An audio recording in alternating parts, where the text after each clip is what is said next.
तो आदाब, नमस्कार, गुड इवनिंग, सत श्री अकाल। एक बार फिर आप तमाम लोगों का स्वागत है क्राइम तक की कहानी के इस एपिसोड में। उम्मीद है पूरी फैमिली अच्छी होगी, अपना और अपनों का ख्याल रख रही होगी। बक्सर का डॉन चंदन मिश्रा 15 जुलाई को पटना के पारस हॉस्पिटल में एडमिट होता है। 16 जुलाई को उसको डिस्चार्ज होना जाना, लेकिन वो होता नहीं है और 17 जुलाई की सुबह 5 शूटर हॉस्पिटल में घुसते हैं और अंधाधुंध उस पर गोलियां चलाते हैं।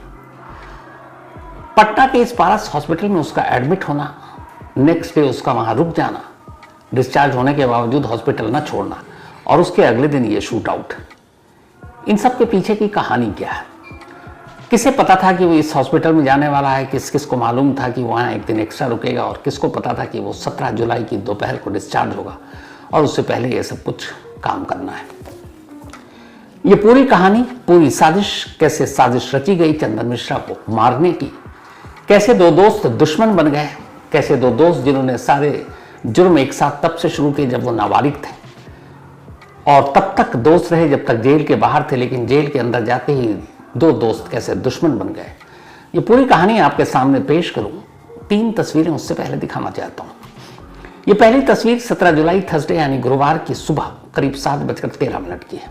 सुबह का वक्त है, शायद रात बारिश हुई थी, सड़क गीली है और सड़क पे भीड़ भी कम है। ये पारस हॉस्पिटल के बाहर की तस्वीर है। 2 लड़के पहले सामने से आते हैं और राइट साइड में रुक जाते हैं, इसमें से एक हेलमेट पहने हुआ है। इसके बाद 4 लड़के अब बाईं तरफ से आते हैं और फिर उन 2 लड़कों को ज्वाइन करते हैं। लेकिन जैसे ही ये 4 लड़के आते हैं, इनमें से एक हेलमेट वाले को कुछ इशारा करता है और वो सीधे आगे की तरफ बढ़ जाता है। अब सिर्फ यहाँ 5 लड़के हैं और ये आपस में पूरे 2 मिनट तक मीटिंग करते हैं। अब घड़ी में टाइम हुआ है 7:15 और इसके बाद ये 15 पे वहां से निकल पड़ते हैं, सामने की तरफ जाते हैं, क्योंकि सामने ही पारस हॉस्पिटल का मेन गेट था। ये वीडियो यहाँ पे खत्म होता है। अब इसके बाद दूसरा वीडियो जो शुरू होता है, जो सीसीटीवी कैमरे का है, वो 7:25 के आसपास का है। इसी पारस हॉस्पिटल के 2nd floor private ward, room number 209। वही 5 लड़के जो 2 मिनट तक मीटिंग कर रहे हैं, आप देखेंगे कि इस वक्त एक साथ लाइन से चले आ रहे हैं। सबसे आगे आगे वही है जिसने कोई कैप नहीं पहनी, बिल्कुल चेहरा खुला हुआ है, और पीछे पीछे वही 4 जो नीचे मीटिंग कर रहे थे। हेलमेट वाला शख्स यहाँ नजर नहीं आएगा आपको। इसके बाद आगे चलने वाला शख्स दरवाजा खोलता है। आप ध्यान से देखेंगे तो दरवाजे का लॉक भी नहीं है, अंदर से दरवाजा बंद भी नहीं। इसकी वजह यह थी कि रूम नंबर 209 इकलौता ऐसा रूम था 2nd फ्लोर पे जिसका लॉक खराब था, और ये खराब वैसे नहीं था, इसको जानबूझकर खराब किया गया था ताकि ये शूटर बेरोक टोक उस दरवाजे के अंदर दाखिल हो सके। तो लॉक खराब एक एक करके घुसते हैं और फिर वहां से शूट आउट के बाद 10 सेकंड में बाकी 4 निकलते हैं और 38 सेकंड के बाद ये जो पहले शख्स गया था वो निकलता है। नीचे भी आपने देखा जब हेलमेट के साथ आया, और ये ऊपर भी जो शख्स सबसे आगे है और जो सबसे आखिर में निकलता है, इसका नाम है तौसीफ बादशाह उर्फ तौसीफ रजा। इसकी कहानी आगे बताऊंगा। तो ये दूसरी तस्वीर, दूसरा सीसीटीवी कैमरे की तस्वीर आपने देख ली। अब फिर वापस हॉस्पिटल से बाहर नीचे चलते हैं। ये सीसीटीवी कैमरे की तीसरी तस्वीर है। इस तस्वीर में एक लड़की स्कूल यूनिफॉर्म में जा रही है। अचानक सामने से एक मोटरसाइकिल आती है, 3 लड़के उस पर बैठे हैं। ये वही तीनों हैं जो ऊपर आपने देखा थोड़ी देर पहले हॉस्पिटल में। पर इनमें से जो बीच में बैठा शख्स है, उसके हाथ में पिस्टल है और दाएं हाथ में उस पिस्टल को वो हवा में लहरा रहा है। असल में शूट आउट की कामयाबी का ये जश्न मना रहा था। इस दौरान में वो लड़की शायद इसके हाथ में पिस्टल देखकर जो स्कूल जा रही थी, घबरा कर वापस लौट आती है और कहीं छुपने की कोशिश करती है। फिर तभी दूसरी मोटरसाइकिल पर 3 और लोग आते हैं। ये वही 3 में से 2 शूटर थे जो ऊपर थे और अब भाग रहे हैं। तो ये 3 तस्वीर थी, शूट आउट से पहले की मीटिंग की, शूट आउट के वक्त की, और शूट आउट के बाद शूट आउट की कामयाबी के जश्न की। अब सवाल यह है कि पारस हॉस्पिटल के 209 रूम नंबर में चंदन मिश्रा एडमिट है, ये कैसे पता, और ये कौन लोग थे? तो इसको जानने के लिए और पूरी कहानी समझने के लिए, और ये जो सबसे आगे आगे शूटर है, इसकी कहानी कब में एंट्री होगी, हमें पटना से 145 किलोमीटर दूर बक्सर चलना होगा। बक्सर, क्योंकि ये कहानी यहीं से शुरू होती है। बक्सर से ये कहानी शुरू होती है, करीब 2008 की बात है। 2008 इसी बक्सर में चंदन मिश्रा का जन्म होता है। एक आम परिवार में, पिता ठीक ठाक, घर का इकलौता बेटा, माँ बाप का इकलौता बेटा, स्कूल में पढ़ाई कर रहा था, तब तक सब कुछ ठीक चल रहा था। लेकिन 2008 में इसी बक्सर के एक गांव में जहां वो रहता था, एक दिन क्रिकेट के मैदान में एक लड़के से उसकी लड़ाई हो जाती है। उस लड़के का नाम सोनू था। सोनू उसे पीट देता है। बाद में चंदन उसके घर जाता है उसके माँ बाप से शिकायत करने, लेकिन उल्टा वो लोग भी चंदन को पीट देते हैं। उसको गुस्सा आता है, वो घर जाता है। उसके फादर के पास एक लाइसेंसी रिवॉल्वर थी, वो उस रिवॉल्वर को लेता है और सोनू के घर पहुंचता है और सीधे गोली मार देता है। बाद में उसे पकड़ा जाता है, पुलिस के हवाले कर दिया जाता है। पुलिस उसे जेल भेजने वाली थी, लेकिन तभी माँ बाप उसकी बर्थ सर्टिफिकेट लेकर पहुंच जाते हैं और बताते हैं कि ये नाबालिग है, अभी 18 साल का नहीं हुआ है, और वो हुआ भी नहीं था। तब चूंकि नाबालिग था इसलिए उसको रिमांड होम भेज दिया जाता है, जहां बच्चों को रखते हैं। अब वो रिमांड होम में रहता है अगले 3 साल तक, और इन्हीं 3 साल ने चंदन की जिंदगी बदल दी। रिमांड होम में जाहिर सी बात है वो तमाम लड़के ही थे, कम उम्र के नाबालिग, जिन्होंने कोई ना कोई जुर्म किया था। उनके साथ रहकर उसे पहली बार क्राइम और क्राइम की दुनिया के बारे में पता चलता है। रिमांड होम में भेजा गया था उसको सुधरने के लिए, लेकिन वहां जाकर उसे एक नई दुनिया के बारे में जानकारी मिलती है और वो उस दुनिया को लेकर बहुत ज़्यादा पैशनेट हो जाता है। 3 साल वहां रहता है और 3 साल के बाद बाहर आता है। अब बाहर जब आया तो एक सीधा साधा लड़का, एक क्रिमिनल हो चुका था। इसी दौरान में जब वो बाहर आता है, एक और लड़के से उसकी मुलाकात होती है। वो भी उसी वक्त जेल से छूटा था और उसका नाम था शेरू सिंह, ओंकार नाथ सिंह असली नाम, उर्फ शेरू सिंह। एक कॉमन फ्रेंड के जरिए चंदन और शेरू की मुलाकात होती है। दोनों जेल से बाहर आए, एक रिमांड होम से आया था। दोनों में अब दोस्ती हो जाती है। रिमांड होम और जेल में रहकर उन्होंने क्रिमिनल और क्राइम की दुनिया के बारे में इतना कुछ सुना कि उन्हें लगा कि अब यही दुनिया है। दोनों हाथ मिला लेते हैं। इसके बाद रंगदारी का काम शुरू कर देते हैं। छोटे मोटे दुकानदार और जो भी उन्हें जाकर पीटते और उससे पैसे वसूलते, हफ्ता वसूलते। फिर धीरे धीरे दोनों के पास हथियार आ गए। अब वो धमकी देने लगे। कुछ बड़े दुकानदारों पर हाथ साफ किया। फिर इन्हें लगा कि लोग तो डर रहे हैं उनके डर से। फिर उन्होंने और बड़े बड़े दुकानदारों और बिजनेसमैन को डराना शुरू किया। इसी बीच में कुछ और झगड़े हुए, सीधे गोली मारनी शुरू कर दी।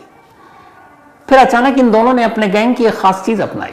शेरू और चंदन की दोस्ती अब धीरे धीरे पूरे इलाके में मशहूर हो रही थी और भी कुछ लड़के इनके साथ जुड़ रहे थे। इन दोनों ने मोटरसाइकिल खरीदी और मोटरसाइकिल पर एक नई चीज सीखी। वो ये कि कभी चंदन मोटरसाइकिल चलाता तो कभी शेरू, और जो चला रहा होता वो तो चला रहा होता, जो पीछे बैठता वो पीछे सामने की तरफ मुंह करके नहीं बैठता बल्कि पीछे की तरफ मुंह करके बैठता। यानी ड्राइवर और पिलियन राइडर दोनों की पीठ मिले होते, और पीछे बैठने वाला चलती मोटरसाइकिल से निशाना लेता, पिस्टल से। धीरे धीरे ये दोनों इस चीज में इतने महारत हासिल कर ली कि जब ये इन्हें किसी को मारना होता तो ये पैदल नहीं मारते, ये मोटरसाइकिल पर निकलते एक पीठ पीछे की तरफ होता और वो पीछे से ही गोली चलाता और निशाना सर का होता। धीरे धीरे अब इन्होंने रंगदारी के चक्कर में कत्ल करना शुरू कर दिया। लेकिन फिर साल 2011 है। इनकी क्राइम की जो पूरी अब तक की कुंडली थी उसका सबसे खूंखार साल। ये वो साल था जब 2011 में चंदन और जो शेरू है, इन दोनों ने मिलकर एक ही साल के अंदर 8 मर्डर किए, 8 कत्ल। अब इस 8 कत्ल के बाद आसपास की पुलिस भी चौंकी। उन्हें लगा कि ये क्या हो रहा है, लेकिन अब भी ये बक्सर और उसके इर्द गिर्द ही एक्टिव था।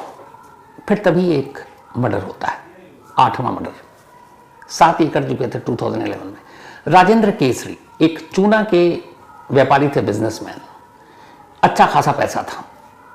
चंदन और शेरू उससे रंगदारी वसूलना चाह रहा था, धमकी दी, पैसे दे दो वरना मार देंगे। राजेंद्र केसरी की भी पहुंच ऊपर तक थी, पुलिस में भी अच्छी पहचान, पॉलिटिशियन से भी पहचान। उन्होंने कहा ये नए लड़के मेरा क्या करेंगे, रंगदारी देने से मना कर दिया। जब मना किया तो कहते हैं ये बात है 20 अगस्त 2011, 20 अगस्त 2011। राजेंद्र केसरी ने मना कर दिया। जब मना किया तब इसी चंदन मिश्रा ने 20 अगस्त 2011 को ऐलान किया पूरे बक्सर में कि अगले दिन यानी 21 अगस्त को राजेंद्र केसरी को गोली मारूंगा। हर एक को लगा कि ऐसे कैसे, राजेंद्र केसरी का भी ठीक ठाक दबंग किस्म के इंसान, पहुंच अच्छी। लेकिन फिर 21 अगस्त की तारीख आई और 21 अगस्त को सचमुच चंदन और शेरू ने राजेंद्र केसरी को गोली मार दी। जब राजेंद्र केसरी को गोली मारी, और वो भी ऐलानिया एक दिन पहले हो चुका था, ये बात अब बक्सर से निकलकर पटना पुलिस हेडक्वार्टर तक पहुंची। राजेंद्र केसरी की पहुंच नेताओं तक थी, मामला पॉलिटिकल हुआ, आवाजें उठाई नेताओं ने। इसके बाद पुलिस हरकत में आई। अब ये पहली बार था जब राजेंद्र केसरी के मर्डर के बाद पुलिस एक्टिव हुई। अब तक करीब 25 मुकदमे दर्ज हो चुके थे, जिनमें 12 से ज्यादा तो कत्ल के थे इन दोनों पर। लेकिन राजेंद्र केसरी वो मर्डर केस था जिसने पुलिस को नींद से जगाया। अब पुलिस इनके पीछे लगी। इन दोनों को भी लगा कि पुलिस इस बार कुछ ज्यादा ही एक्टिव है। दोनों ने बक्सर छोड़ दिया और वहां से निकल गए नेपाल। बिहार पुलिस को टिप ऑफ मिला, नेपाल पहुंची। नेपाल में लगभग इन दोनों तक पहुंच गई थी, लेकिन नेपाल पुलिस को पता चल गया कुछ कागजी डॉक्यूमेंट्स की जरूरत थी, 2 देशों का मामला था, लेन देन, आप जाकर वहां अरेस्टिंग नहीं कर सकते। इन सारे चक्कर में ये दोनों फुर हो गए और बिहार पुलिस के हाथ आते आते रह गए। बिहार पुलिस खाली लौट आई। लेकिन कुछ महीने बीते। कुछ महीने बाद पुलिस को फिर इंफॉर्मेशन मिली कि दोनों कोलकाता में हैं। बिहार पुलिस की एक टीम जाती है, एक ऑपरेशन करती है और शेरू और चंदन को 2011 में कोलकाता से अरेस्ट कर लेती है। अरेस्टिंग के बाद इन दोनों को बक्सर लाया जाता है। अब इनके मुकदमों की लिस्ट तैयार की जाती है। 25 मुकदमे दोनों के सर थे, 12 से ज्यादा मर्डर और सबसे चर्चित Rajendra Kesari murder case. Lower court में मुकदमा चलता है। इनको पहले बक्सर जेल रखा जाता है, फिर यह देखा जाता है बक्सर में इनकी पहुंच है, तो अब धीरे धीरे इनके जेलों की भी अदला बदली हो रही है। फिर बक्सर से भागलपुर, भागलपुर से बेऊर, बेऊर से पुलिया, ये जेल जेल घूम रहे हैं। और इसी बीच लोअर कोर्ट का फैसला आता है राजेंद्र केसरी मर्डर केस में। इस मर्डर केस में राजेंद्र केसरी मर्डर केस में शेरू को सजाए मौत सुना देती है लोअर कोर्ट और चंदन को उम्र कैद की सजा। यहां पहली बार दोनों में फर्क किया अदालत ने। इस बात से शेरू को बड़ा बुरा लगा कि एक ही मर्डर केस में मुझे उम्र कैद उसको और मुझे फांसी। हालांकि दोनों ही फैसलों को इन्होंने हाईकोर्ट में चैलेंज किया। जब हाईकोर्ट में गए तो हाईकोर्ट ने भी जो चंदन है उसकी उम्र कैद की सजा तो बरकरार रखी, लेकिन शेरू की फांसी की सजा को उम्र कैद में तब्दील कर दिया। लेकिन खटास आ चुकी थी। शेरू को लगा कि इसकी कुछ एडमिनिस्ट्रेशन, पुलिस, इन सब पहुंच है और इसने मेरी मदद नहीं की। खैर, अब दोनों भागलपुर जेल में थे। भागलपुर जेल में अब इन 2 दोस्तों के बीच में खटास थोड़ी सी बढ़ने लगी।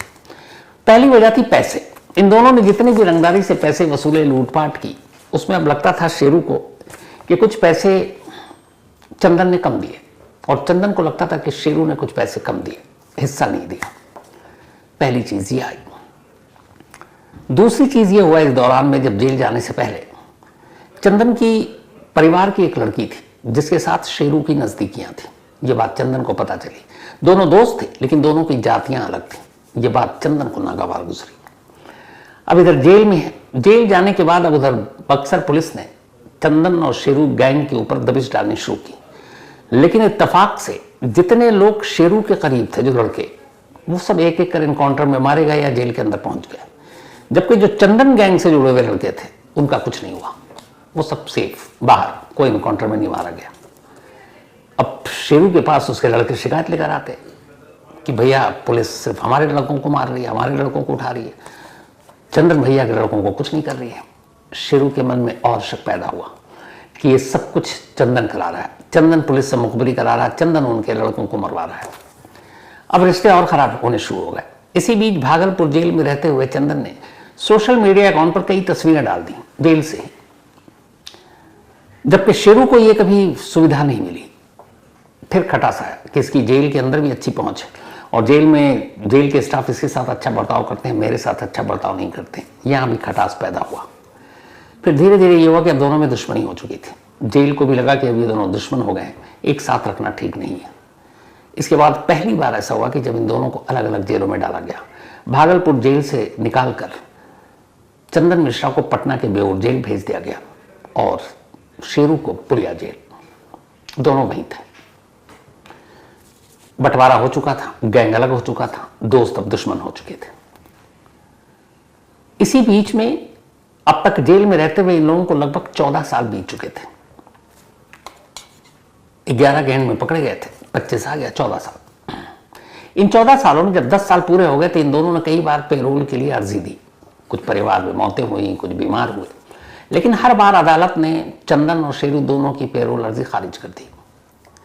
ये फिर डाल देते, फिर खारिज हो जाती। इत्तेफाक से चंदन ने इस बार फिर से एक अर्जी डाली, अभी जून के महीने में। इस बार उसने इस पेरोल की अर्जी में जो रीजन दिया वो ये कि उसे पाइल्स की बीमारी और उसके इलाज के लिए उसे जेल से बाहर जाना है। डॉक्टरों ने रिकमेंड कर दिया। जेल स्टाफ के जरिए अदालत तक खबर गई। अदालत ने देखा मेडिकल ग्राउंड सही है और 3 जुलाई को 15 दिन की पेरोल ग्रांट कर दी मेडिकल के लिए, पाइल्स के इलाज के लिए। अब 3 जुलाई को चंदन बाहर आ गया पटना के बेऊर जेल से। यह बात प्रयाग जेल में बंद शेरू को पता चली। शेरू और भड़क गया कि हम दोनों साथ जेल आए, हम दोनों एक ही वक्त से जेल में हैं। बार बार मेरी अर्जी कैंसिल, लेकिन उसकी मंजूर और वो पेरोल पे आ गया। पहली बार आज़ादी मिली है 14 सालों में और उसे नहीं मिली। उसे लगा उसने फिर कुछ खेल किया है, दुश्मनी और बढ़ी। बट इसी दुश्मनी में एक अफसर एक मौका दिखा और वो मौका ये था कि ये पेरोल पे जेल पे बाहर है, जेल के बाहर टारगेट करना आसान है, तो क्यों ना जब ये पेरोल पे बाहर है तो इसी 15 दिन में चंदन को ठिकाने लगाया जाए। पहली बार ये आइडिया आया। अब यहां से इस कहानी में एंट्री होती है तीसरे कैरेक्टर, तीसरे किरदार, और वो तीसरा किरदार ये है तौसीफ बादशाह। घर वालों ने नाम रखा था तौसीफ रजा। ये पटना के करीब फुलवारी शरीफ का रहने वाला है। इसके एक खास लत है इसको। आजकल के जो नए नए क्रिमिनल डॉन होते हैं सोशल मीडिया पर अपने कुकर्मों को ज़्यादा प्रचार करते हैं ताकि लोग डरें। तो इसने सोशल मीडिया पर इसी तरह की गुंडागर्दी या भौकाल टाइप वाले बहुत सारे वीडियो और सारी चीज़ें डाल रखी हैं। इसके ट्विटर यानी कि जो एक्स है उसके हैंडल पे जो इसने अपना बायोडाटा यानी परिचय डाल रखा है, चेहरा है उसका, नाम है और 2 लाइनें हैं नीचे। देखिए एक क्रिमिनल और क्या लिखा है कि नाम से शहर डोलता है, ये हम नहीं अखबार बोलता है। ये उसका अकाउंट है। तो ये तीसरा कैरेक्टर तौसीफ बादशाह, बादशाह नाम इसको पसंद था, ये एंट्री मारता है। तौसीफ बादशाह छोटे मोटे जुर्म करते करते करते बिहार के कुछ टॉप कॉन्ट्रैक्ट किलर में से एक बन गया था। इसका काम यह था कि यह बिहार और झारखंड में किसी गैंग को, किसी दुश्मन को ठिकाने लगाना हो और वो सुपारी देना चाहते हैं तो तौसीफ बादशाह को दे देते हैं। तौसीफ बादशाह अपने पास इस काम के लिए बहुत सारे लड़कों को रखता है। वो सुपारी लेता और उन लड़कों को कुछ पैसे देता है, हथियार देता है और कहता है जाओ ठिकाने लगा दो। काम की गारंटी होती है, इसलिए तौसीफ की दुकान सही चल गई। बिहार झारखंड में बहुत सारे लड़के हैं। तब चंदन पेरोल पर बाहर है और उसे ठिकाने लगाना है।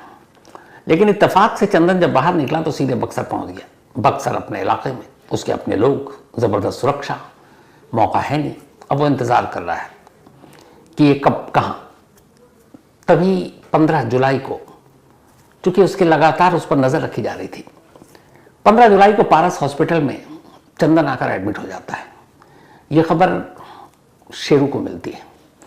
शेरू फौरन अब तौसीफ बादशाह से संपर्क करता है और उसकी 2 वजह थी। एक, कॉन्ट्रैक्ट किलिंग के लिए उसके पास लड़के थे और 2, पारस हॉस्पिटल को तौसीफ बादशाह बहुत अच्छी तरीके से जानता था।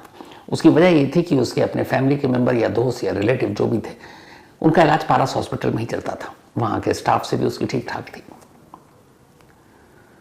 तो तौसीफ से कांटेक्ट होता है। तौसीफ फौरन अपने लोगों को लगाता है और पता कर लेता है कि चंदन मिश्रा 15 जुलाई को पारस हॉस्पिटल में एडमिट हुआ है, private ward, 2nd floor, room number 209। और शक यही है कि इसी साजिश के तहत वो उस रूम के लॉक को खराब करवा देता है।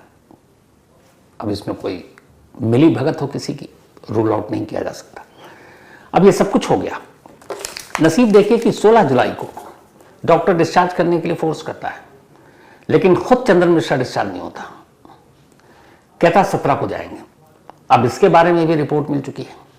अब 17 जुलाई दिन में कभी भी 12 बजे के आसपास डिस्चार्ज होना है, मतलब आपके पास वक्त सुबह सुबह का है। सुबह सुबह जाने के 2 फायदे हैं। एक, ओपीडी खुलता नहीं है तो भीड़ नहीं होती। नंबर 2, ट्रैफिक और बाकी चीज़ों से आप बच सकते हैं। तो उसी के बाद 6 लड़के वहां पहुंचते हैं और इन 6 में से 4 ने कैप पहनी, 1 ने हेलमेट, 5वां इकलौता है जिसने ना कैप पहनी, ना हेलमेट पहना, ना चेहरा छुपाया। सबसे आगे भी वही और सबसे लास्ट में कमरे से निकलने वाला भी वही। ये वही तौसीफ बादशाह उर्फ तौसीफ रजा है जो रूम नंबर 209 में सबसे पहले घुसा था और सबसे आखिर में 36 सेकंड बाद बाहर निकला था। कहते ये भी हैं कि इसके लेट बाहर निकलने की वजह यह थी कि गोली तो मारती गई थी, लेकिन शायद वो उसकी मौत का वीडियो किसी को दिखाना चाहता था और उसको वो शूट कर रहा था अपने मोबाइल पर। तो चंदन मिश्रा के मर्डर की रिकॉर्डिंग भी हुई है ताकि जो भी लोग इसके पीछे हैं उन्हें प्रूफ दिया जा सके कि देखो ये हमारा काम है, क्योंकि दुश्मन हजार हैं और ऐसे क्रिमिनल के होते हैं। तो 36 सेकंड लगने के पीछे यही वजह मानी जा रही है कि वो मोबाइल पे शूट कर रहा था चंदन मिश्रा को गोली मारते और मरते हुए। हो सकता है आने वाले दिनों में जब ये अरेस्ट हो वो वीडियो आप सब भी देख पाए। तो ये थी पूरी कहानी। 5 जो शूटर हैं उन 5 की पहचान हो गई है। इनमें से एक शूटर, जो 3 शूटर थे, वो इसी तौसीफ बादशाह के गैंग के, पुलिस ये भी पहचान कर चुकी है। इनके नाम है आकिब मलिक, इसके अलावा कालू उर्फ मुस्तकीम और बलवंत सिंह उर्फ भिंडी। ये तीनों वो हैं जो तौसीफ बादशाह के लिए काम करते हैं। चौथा शूटर जिसकी पहचान हुई उसका नाम है सोनू, और ये सोनू शेरू का आदमी है, शेरू के लिए काम करता है। तो इसी से पुलिस ये कनेक्शन जोड़ रही है कि हुक्म जेल से मिला, सुपारी जेल से निकली, सुपारी शेरू ने दी, सुपारी लेने वाला तौसीफ बादशाह, और दोनों गैंग के लोग इसमें शामिल। शूटर की तलाश जारी है, पहचान हो चुकी है, और जो मेन मास्टरमाइंड है उसको कहीं ढूंढने की जरूरत ही नहीं है, क्योंकि ऑलरेडी उम्र कैद की सजा जेल में काट रहा है। बिहार एसटीएफ की टीम ऑलरेडी जेल पहुंची और उससे पूछताछ कर चुकी, यानी शेरू से। अब एक एक करके ये सारे हाथ लग जाए तो फिर साजिश से ऊपर तक के नीचे की बाकी की जो कहानी है वो खुल जाएगी और सामने आ जाएगी। तो आज इस कहानी में इतना ही। अब आपसे मुलाकात होगी कल रात 9 बजे किसी नई कहानी के साथ। तब तक अपना और अपनों का ख्याल रखिएगा। Thank you very much.